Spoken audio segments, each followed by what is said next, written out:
मेरे साथ बोलिए, भारत माता की। क्यों भाई, लखनऊ वालों की आवाज को क्या हो गया है?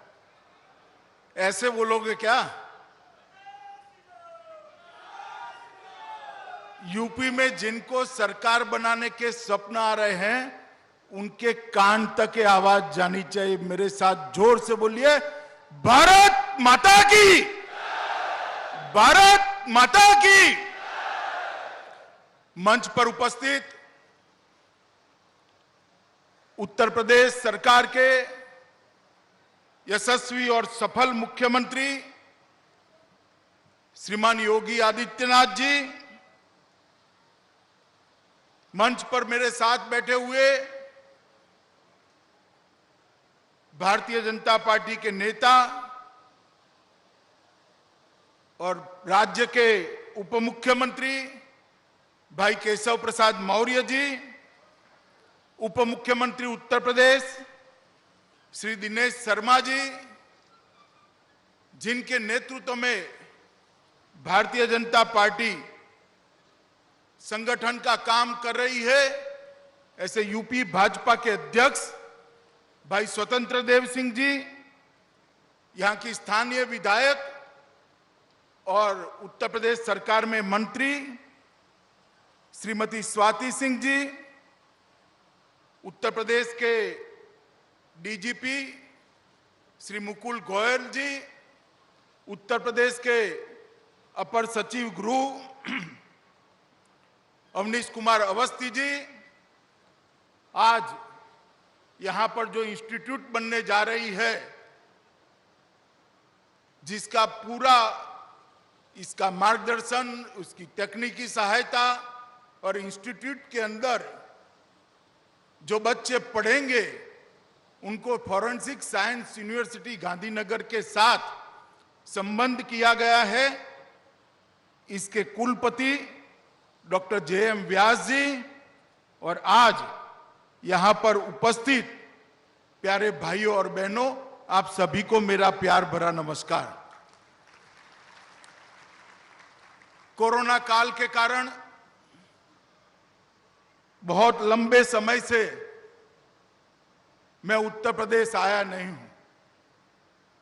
आज बहुत लंबे समय के उत्तर प्रदेश की भूमि पर आकर आप सब से मिलकर हृदय में अपार हर्ष की और उत्साह की भावना होती। आज लोकमान्य तिलक, उनकी पुण्यतिथि भी है। आज ही के दिन तिलक महाराज ने अपना देह छोड़ा था। आजादी के आंदोलन में तिलक महाराज के योगदान को ये देश की जनता, देश का इतिहास और आने वाली कई पीढ़ियां भुला नहीं सकती। तिलक महाराज ही एक व्यक्ति थे जिन्होंने कहा था, सबसे पहले कहा था, आजादी मेरा जन्मसिद्ध अधिकार है। और वो नारे ने उस जमाने में अंग्रेजी शासन की नींव हिलाकर रख दी थी। और तिलक महाराज ने उनके समकालीन लाल बाल पाल के ये तीनों विभूतियों ने पूरे भारत में जो आंदोलन खड़ा किया, जिसकी नींव पर आज हमारा देश स्वतंत्र बनकर दुनिया के सबसे विकसित देशों की दिशा में आगे बढ़ रहा है। मैं आज तिलक महाराज को विनम्र श्रद्धांजलि देना चाहता हूं और मैं आशा करता हूं कि उनके सिद्धांत और उनकी देशभक्ति का जज्बा आने वाली पीढ़ियां ग्रहण कर देश को आगे बढ़ाती जाए। मित्रों, आज मैं उत्तर प्रदेश में आया हूं। 2013 से 2019 तक 6 साल तक उत्तर प्रदेश में भारतीय जनता पार्टी के संगठन के लिए मैंने बहुत भ्रमण किया है। जिले जिले में गया हूं, तहसील तहसील में गया हूं, असेंबली सीटों का भी दौरा किया है। और इसलिए पहले का उत्तर प्रदेश मुझे ठीक तरह से याद है। चाहे पश्चिम के अंदर भय से मारे लोग क्षेत्र छोड़कर जा रहे हों, चाहे महिलाएं अपने आप को असुरक्षित महसूस करती हों, चाहे भूमाफिया गरीबों की और सरकार की भूमि को अवैध रूप से अपने कब्जे में लेते हो, चाहे दिन दहाड़े गोलियां चलती हो, चाहे दंगों से ग्रस्त उत्तर प्रदेश हो। 2017 में भारतीय जनता पार्टी ने एक वादा किया था कि हम उत्तर प्रदेश को कानून और व्यवस्था की दृष्टि से ठीक बनाएंगे, उत्तर प्रदेश को विकसित प्रदेश बनाएंगे। और आज जब मैं 2021 में यहां पर खड़ा हूं तो मैं गर्व के साथ कह सकता हूं कि योगी आदित्यनाथ और उनकी टीम ने उत्तर प्रदेश के कानून और व्यवस्था को देश में सबसे आगे ले जाने का काम किया। यही तो परिचय है भारतीय जनता पार्टी का। भारतीय जनता पार्टी की सरकारें जातियों के आधार पर नहीं चलती। भारतीय जनता पार्टी की सरकारें परिवारों के आधार पर नहीं चलती। भारतीय जनता पार्टी की सरकारें अपने नजदीक के लोगों के लिए काम नहीं करती। भारतीय जनता पार्टी की सरकारें देश के सबसे गरीब व्यक्ति के विकास के लिए और कानून व्यवस्था ठीक करने के लिए काम करती।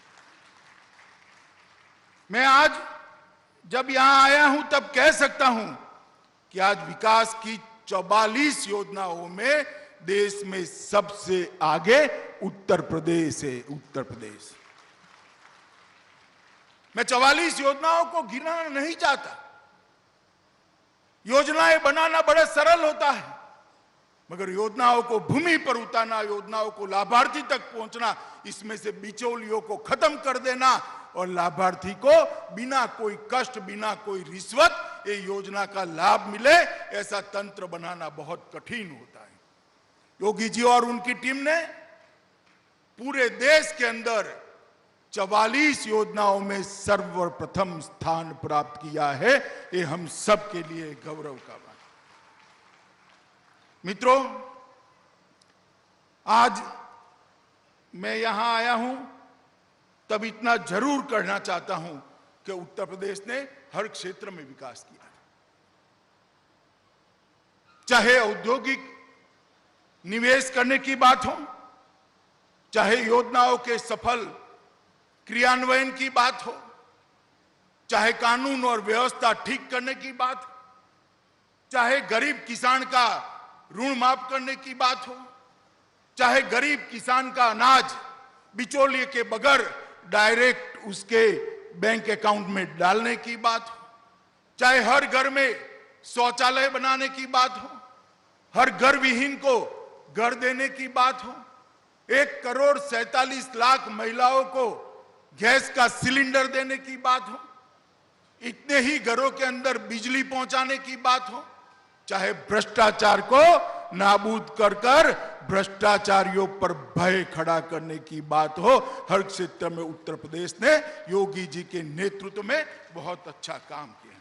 और उसी का परिणाम है कि 11 लाख करोड़ से अर्थव्यवस्था जो थी, आज 4 ही साल में 11 लाख करोड़ से बढ़कर 22 लाख करोड़ पर पहुंचकर देश में दूसरे नंबर की अर्थव्यवस्था बनी है। और मित्रों, कोविड के दोनों लहरों में उत्तर प्रदेश शासन ने योगी जी के नेतृत्व में बहुत अच्छा काम किया है। यहां की आबादी, यहां की जनसंख्या, गांव में फैला हुआ प्रदेश, 22 करोड़ की आबादी, शायद पूरे यूरोप से ज्यादा आबादी अपने उत्तर प्रदेश के अंदर है। और इसके अंदर बारिश में परंपरा से मिली लचर स्वास्थ्य सुविधाएं, उसको चुस्त करना, दुरुस्त करना और लोगों की सुरक्षा करना, आज वैक्सीनेशन में भी उत्तर प्रदेश देश में सबसे पहले हैं। बेड बनाने भी सबसे आगे हैं, टेस्टिंग में सबसे आगे हैं और उत्तर प्रदेश के नागरिकों को सुरक्षा देने में भी आज आगे हैं।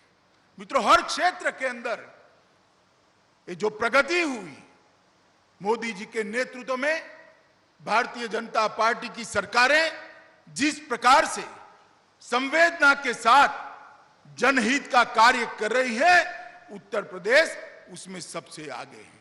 मैं मानता हूं कि इसी परिवर्तन के लिए उत्तर प्रदेश की महान जनता ने 300 से ज्यादा सीटें देकर भारतीय जनता पार्टी को यहां पर शासन करने का मौका दिया और हमने वादा किया था कि शासन कोई एक जाति के लिए नहीं होगा, सबके लिए होगा।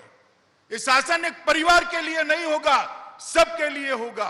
ये शासन चंद बिल्डरों और धनिकों के लिए नहीं होगा, ये शासन सबसे गरीब व्यक्ति के लिए होगा।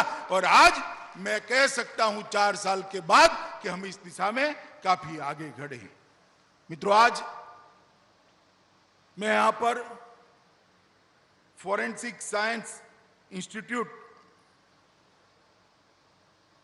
उत्तर प्रदेश के भूमि पूजन के अंदर आया हूं। ये Uttar Pradesh institute of forensic science इतने बड़ी भूमि के अंदर एक विशाल संकुल बनाकर आगे बढ़ेगा। आज तो उसका बीजारोपण हुआ है, मगर जब ये वटवृक्ष होगा, अनेक बच्चे यहां से अपनी कैरियर करेंगे, बनाएंगे। अनेक बच्चे यहां पर अनुसंधान में हिस्सा लेकर न केवल उत्तर प्रदेश, पूरे देश की कानून और व्यवस्था की रीढ़ की हड्डी बनने का काम करेंगे। मोदी जी ने गुजरात में जब मुख्यमंत्री थे, तब विश्व में अपने तरीके की सबसे पहली फॉरेंसिक साइंस यूनिवर्सिटी बनाने का काम किया था, जो गांधीनगर में बनी थी। मेरा सौभाग्य था कि उस वक्त भी मैं गृह मंत्री था और मोदी जी जब प्रधानमंत्री बने 2019 में, उन्होंने राष्ट्रीय फॉरेंसिक साइंस यूनिवर्सिटी बनाई, जो गांधीनगर की यूनिवर्सिटी को राष्ट्रीय फलक पर करने का काम किया। आज इसके साथ ही संबंध Uttar Pradesh state institute of forensic science यहां शुरू होने जा रहा है और यहां पर लगभग 200 करोड़ खर्च करा जाएगा और भारत सरकार ने यहां पर डीएनए केंद्र हेतु एक 15 करोड़ की राशि अनुमानित करी है, जो डीएनए के लिए देश में सबसे आधुनिक और सर्वोच्च संस्थान यहां पर बनाएगा। यहां लगभग 150 छात्र शुरुआत में हर साल ग्रेजुएट होकर बाहर निकलेंगे और 350 से ज्यादा फैकल्टी भी होंगे। एक प्रकार से फॉरेंसिक साइंस के क्षेत्र के अंदर शोध, अनुसंधान और उसका प्रैक्टिकल एप्लीकेशन, ये तीनों को समाहित करने वाला इंस्टीट्यूट बनेगा। यहां पर फॉरेंसिक विज्ञान, behaviour science, civil and criminal law का एक रिसोर्स सेंटर भी अपने आप में बनकर पूरे उत्तर क्षेत्र के सभी प्रदेशों को न्याय मदद करने का काम करेगा।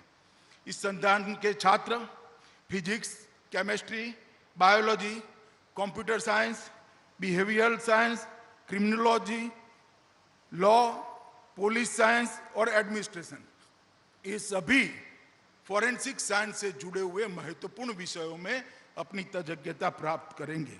और UP state institute of forensic science Lucknow, मुझे पूरा भरोसा है कि योगी जी के नेतृत्व में ये देश भर के पुलिस आधुनिकीकरण के इतिहास में एक मील का पत्थर साबित होगा। मित्रों, आज यहां पर जब मैं आया हूं तब मैं बताना चाहता हूं, मोदी जी ने पूरे देश के कानून और व्यवस्था को बल देने का शुरुआत करी। गृह विभाग में मोदी जी के नेतृत्व में अनेक प्रकार की नई शुरुआतें की। वैसे तो कानून और व्यवस्था राज्यों का विषय है, मगर केंद्र कुछ ऐसे इनिशिएटिव ले रहा है जिससे समग्र देश की कानून और व्यवस्था की स्थिति को मजबूती प्रदान हो। जैसे forensic science university, national forensic science university Gandhinagar की रचना से आज देश भर में इसके साथ एफिलिएशन प्राप्त कर अनेक कॉलेज शुरू होने जा रहे हैं। मुझे विश्वास है 2024 के पहले देश के आधे राज्यों के अंदर फॉरेंसिक साइंस कॉलेज की शुरुआत हो गई होगी। और मित्रों, दो सिद्धि का प्रमाण हमारे देश में बहुत नीचा है। कई देश ऐसे हैं, इजराइल जैसे देश इसको 90% तक ले गए हैं। कई देश ऐसे 80%, 70% जो कानून की शिकंजे में आते हैं उनका दोष सिद्ध कर पाते हैं, मगर भारत इसमें पीछे है। इसका मुख्य कारण प्रोफेशनल शिक्षा का अभाव है। और फॉरेंसिक साइंस यूनिवर्सिटी वैज्ञानिक आधारों पर गुनहगारों को दोष सिद्धि में न्यायपालिका को मदद करेगी। और मुझे विश्वास है इससे सजा दिलाने का दर तो केवल बढ़ेगा ही। जब सजा देंगे और रिपीटेशन नहीं होगा गुनाह का, तब गुनाह का दर भी अपने आप नीचे आ जाएगा। इसके साथ साथ मोदी जी के नेतृत्व में 2020 में हमने राष्ट्रीय रक्षा यूनिवर्सिटी भी चालू करी। और ये राष्ट्रीय रक्षा यूनिवर्सिटी भी देश भर में अपने संबंध कॉलेजों को आगे ये कोर्स को बढ़ाने का काम करेगी, जिससे हमें ट्रेन मैन पावर मिलेगा। आज पुलिसिंग जो 20 साल पहले कल्पना थी वहां तक सीमित नहीं रहा। जाली note, narcotics, narco terror, terrorism, cyber अपराध, आर्थिक अपराध, हथियारों की तस्करी, गौ तस्करी, अनेक प्रकार के अपराध ऐसे आ गए हैं जिनके सामने लड़ने के लिए देश के पुलिस बल को सज्ज करने की जरूरत है। और उसी को दृष्टिगत रखते हुए ये नेशनल फॉरेंसिक साइंस यूनिवर्सिटी और राष्ट्रीय रक्षा यूनिवर्सिटी की स्थापना देश के प्रधानमंत्री नरेंद्र मोदी के प्रेरणा से गृह विभाग ने करी है। और मैं मानता हूं कि इसी के साथ अगर यहां से एक ट्रेन मानव बल प्राप्त होगा तो वो दिन दूर नहीं है कि हर जिले में उत्तर प्रदेश के एक मोबाइल फॉरेंसिक वाहन हम उपलब्ध करा पाएंगे और रीजनल एफएसएल के सेंटर भी बना पाएंगे। और उसके बाद 6 साल के ज्यादा जिसमें सजा का प्रावधान है, ऐसे हर गुनाह में एफएसएल को कंपलसरी कर दोष सिद्धि का प्रमाण हम आगे बढ़ाने का प्रयास करेंगे। मैं कई बार कहता हूं, पुलिस 2 ही कारणों से बदनाम होती है, एक नो एक्शन और दूसरा एक्सट्रीम एक्शन। नो एक्शन भी ठीक नहीं है, अकर्मण्यता कानून और व्यवस्था को ठीक नहीं कर सकती, और एक्सट्रीम एक्शन भी ठीक नहीं है क्योंकि वो उसकी प्रतिक्रियाएं निर्माण करता है। तो नो एक्शन और एक्सट्रीम एक्शन से निकलकर जस्ट एक्शन की दिशा में, एक स्वाभाविक प्रतिक्रिया की दिशा में पुलिस आगे बढ़े, इसके लिए ये दोनों यूनिवर्सिटियां बहुत बड़ा काम करेगी। मित्रों, आज मैं यहां पर आया हूं तब इतना जरूर कहना चाहता हूं कि उत्तर प्रदेश के अंदर मैं अखबारों को पढ़ता रहता हूं। अनेक प्रकार के इधर उधर के बयान आते हैं और चुनाव आने के बाद एक्टिव होने वाले राजनीतिक नेताओं की संख्या सबसे ज्यादा उत्तर प्रदेश में। बाढ़ आती है तो दिखाई नहीं पड़ते, कोरोना आता है तो दिखाई नहीं पड़ते हैं। जब किसानों का अनाज आप खरीद नहीं रहे थे, किसान भूख से मर रहा था, दिखाई नहीं पड़ते। किसानों के ऋण माफ करने थे, आप मौज मस्ती में व्यस्त थे। किसानों को परेशान किया जाता था, ऋण प्राप्त नहीं होता था, आप मौज मस्ती में व्यस्त थे। मोदी जी 6,000 रुपया सीधा किसान के बैंक अकाउंट में भेज रहे हैं, ऐसी कोई योजना आपको ध्यान में नहीं आई। घर में अंधेरा था, बिजली पहुंचाने का याद नहीं आया। शर्म के मारे महिलाएं शौचालय के बगैर शर्म के मारे परेशानी बैठ रही थी, आपको कुछ याद नहीं आया। उत्तर प्रदेश के लोग घर के बगैर झोंपड़ियों में, कच्ची झोंपड़ियों में रह रहे थे, आपको कुछ याद नहीं आया। उत्तर प्रदेश के अंदर माताएं चूल्हा फूंककर अंधापे को इनवाइट करती थी, आमंत्रित करती थी, आपको गैस देने की सूझ नहीं आई। और चुनाव आते हैं तब नए कपड़े पहनकर आ जाते हैं। मित्रों, मैं सभी को कहना चाहता हूं, मैं उत्तर प्रदेश के चप्पे चप्पे में घुमा हूं। 2013 से 2019 तक उत्तर प्रदेश का मैंने दौरा किया है। मैं उत्तर प्रदेश की जनता को जानता हूं। हमने जो 2017 में वादे किए थे, सारे के सारे वादे पूरे कर कर उत्तर प्रदेश की जनता का आशीर्वाद लेने के लिए हम जाएंगे। और जो स्वप्न देख रहे हैं उनको मैं कहना चाहता हूं कि भैया, फिर से एक बार करारी हार का मन बना लो। यहां भारतीय जनता पार्टी की प्रचंड बहुमत से सरकार बनने जा रही है, क्योंकि उत्तर प्रदेश ने दंगा मुक्त उत्तर प्रदेश की कल्पना ही नहीं की थी। उत्तर प्रदेश के युवाओं ने रोजगार की कल्पना ही नहीं की थी।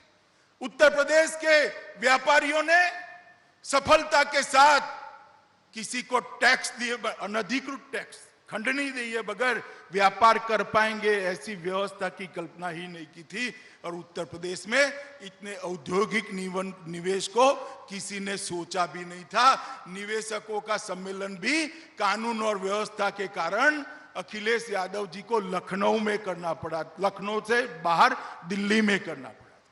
मित्रों, उत्तर प्रदेश के अंदर योगी जी के नेतृत्व में भारतीय जनता पार्टी की सरकार ने जो परिवर्तन लाया है, मुझे पूरा भरोसा है कि गत चुनाव की तरह ही इतने प्रचंड बहुमत के साथ फिर से यहां कमल की सरकार बनने जा रही है।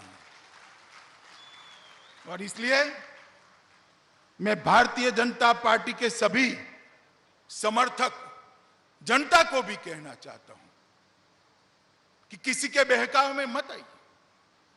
आपके गांव में जो विकास हुआ है इसको एक बार देखिए, शहर में जो विकास हुआ है उसको देखिए, कानून और व्यवस्था की परिस्थिति में जो बदलाव आया है उसको देखिए, दंगे समाप्त हो गए हैं इसको देखिए, जातिवाद समाप्त हो गया है उसको देखिए, परिवारवाद को उखाड़ कर फेंक देने का काम भारतीय जनता पार्टी ने किया है उसको देखिए।